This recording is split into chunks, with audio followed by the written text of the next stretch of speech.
বন্ধু 3 দিন তোর বাড়িতে গেলাম দেখা হলো কি আবার মারলে কেন এখন আর আমি কি দোষ করলাম না দোষ করার অপেক্ষায় আমি যেন বসে থাকবো আমার অনেক কাজ আছে পারি না আর পারি না আমি কেন মরি না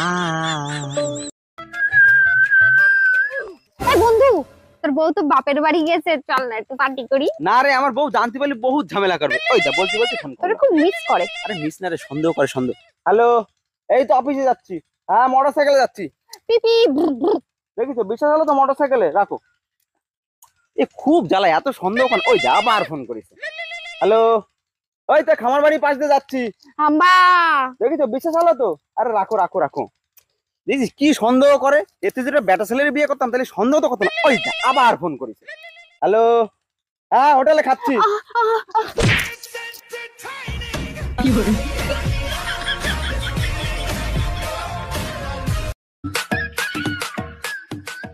কি গো বেবি সেই তখন থেকে তুমি রাগ করে বসে আছো কি হয়েছে তোমার রাগ করবো না তুমি তো এখন আমাকে ভালোই বাসো না বিয়ের আগে তুমি তোমার বন্ধুর দোকান থেকে কত চকলেট চিপস এগুলো এনে দিতে আর এখন তো একটু আনো না কি করব বলো বেবি আমার বন্ধু না দোকানে সিসিটিভি ক্যামেরা লাগিয়েছে যখনই আনতে যাই ধরা পড়ে যায়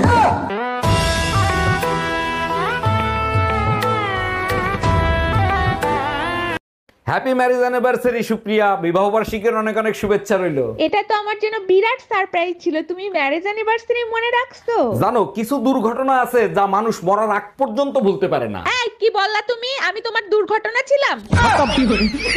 bye bye tata good bye. কি রে ভাই তুই আমার রক্ত খাইতে আইছস? তুই জানোস না বিবাহিত পুরুষদের গায়ে রক্ত থাকে না? খোঁজ নিয়ে দেখো, মশাটাও বিবাহিত পুরুষ, রক্ত শূন্যতায় ভুগতেছে, তাই বাধ্য হয়ে তোমার কাছে আসছে। हम इसका पति है हमको सिर्फ फांसी का सजा चाहिए। আমার সাথেই কেন এমন হয়? আমার কি অপরাধ সেটা বলতে পারো? জীবনে চলার পথে কখনো উপরে কখনো নিচে নামতেই হয়। আমি তো শুধু উপরেই উঠলাম, নিচে তো আর নামতে পারলাম না। কজনের ভাগ্যে আছে বলো বিয়ের সময় তোমার ওজন ছিল 40 কেজি, এখন 60 কেজি, ভবিষ্যতে 80 কেজি হবে।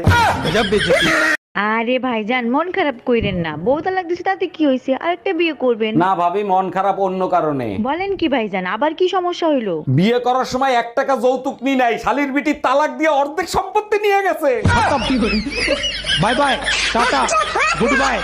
আচ্ছা, আগের জামানায় নাকি রূপ পাল্টানো মায়াবী রাক্ষস ছিল? শুধু আগের জামানায় কেন, এই জামানায়ও মায়াবী রাক্ষসের অভাব নাই। বলো কি, তুমি দেখছো কখনো? অবশ্যই দেখছি, তোমার বিয়ের ছবির সাথে আয়নায় চেহারা মিলাই দেখো।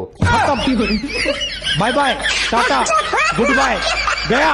আজ 2 মাস ধরে পার্লারে নিয়ে যেতে বলছি, কোনো কথা শোনো তুমি? পার্লারে নিয়ে যায়নি তার জন্য কান্না করতে হবে, এটা কোনো কথা? জানো আজকে মা ভিডিও কল দিয়ে আমারে কি বলছে? ও আচ্ছা, তোমার মা তোমাকে বকা দিছে? আরে না, মা বলছে বুয়া আমার মেয়ের হাতে একটু ফোনটা দাও তো।